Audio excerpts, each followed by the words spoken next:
It is a big idea, a new world order. It's good to be back at the Council on Foreign Relations.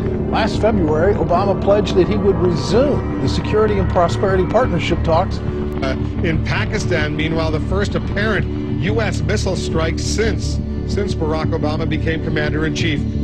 We've got to give them a stake in creating the kind of world order that I think all of us would like to see. It is a global depression and one world currency. The bailout bubble, which is bigger than the dot-com bubble, bigger than the real estate bubble. The bailout bubble is $12.8 trillion. But what the government's going to do is it's going to turn this into an inflationary depression.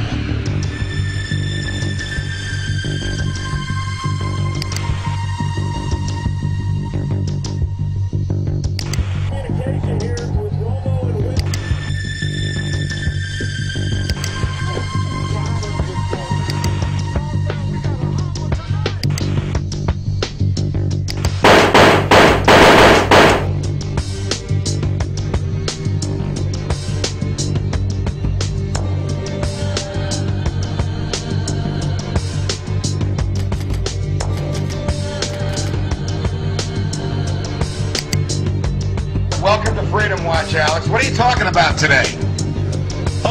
Just how hundreds of mainstream news articles a week are saying there is a new world order, a global government. It will be run by the very banks that are collapsing society by design, and we will pay carbon taxes to them. Here is Time Magazine headline, New World Order, and they say a new bank of the world will rule the United States.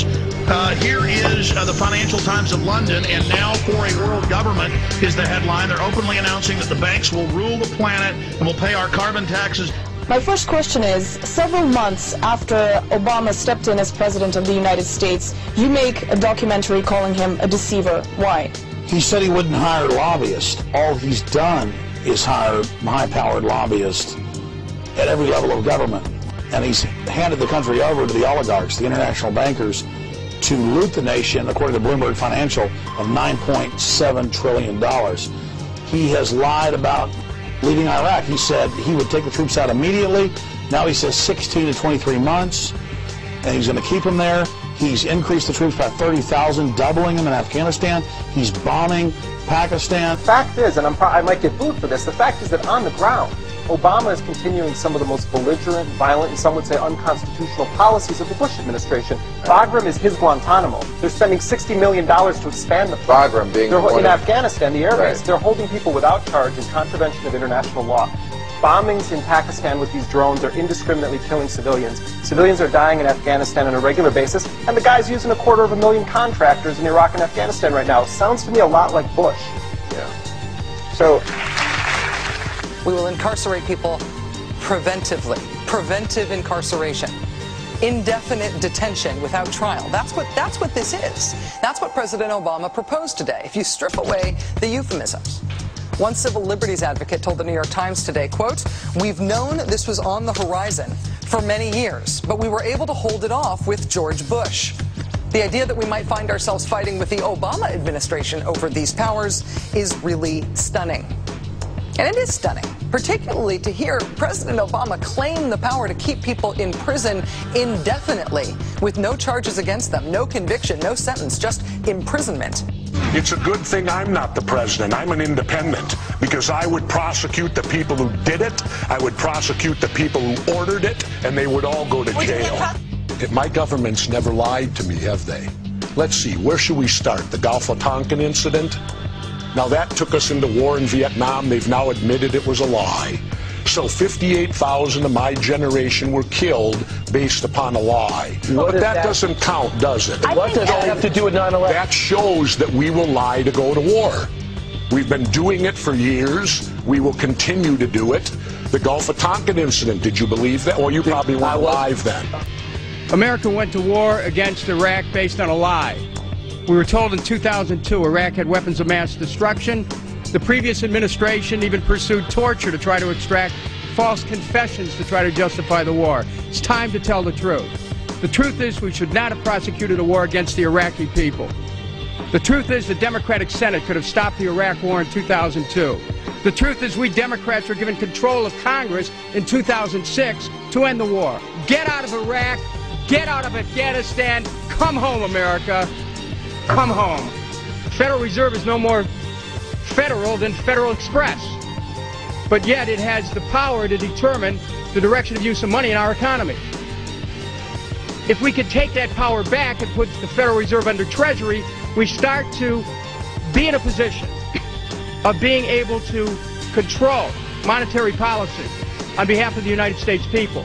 They're creating another bubble, the bailout bubble, which is bigger than the dot-com bubble, bigger than the real estate bubble.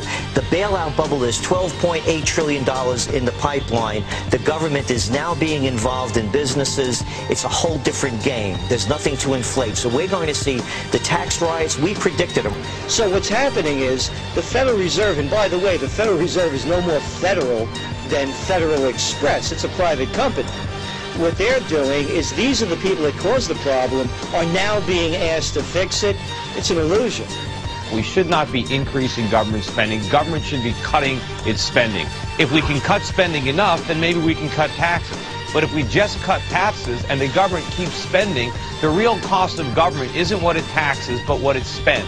And if it doesn't take it from us honestly through taxes, it's going to do it dishonestly by creating inflation. And that is exactly what they're doing. And we're going to pay for this, not in the future, but right now. We had a phony economy based on borrowing money, spending borrowed money. We need to base our economy on saving money, on producing things. And so the credit crunch, this is not the problem.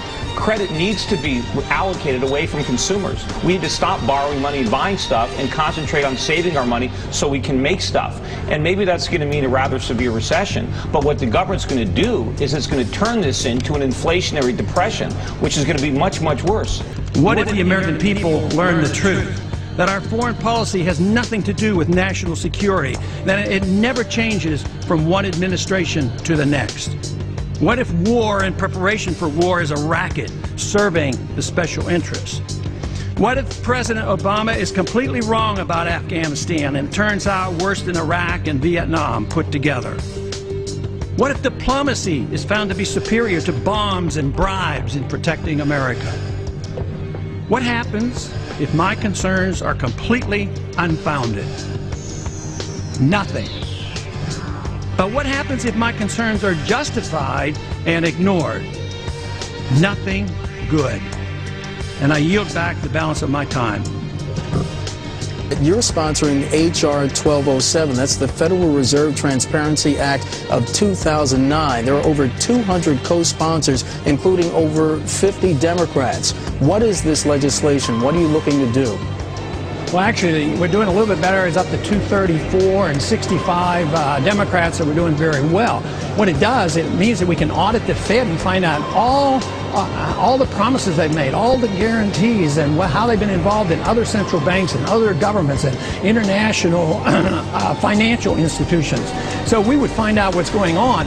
And even Obama talks, he used the word more transparency.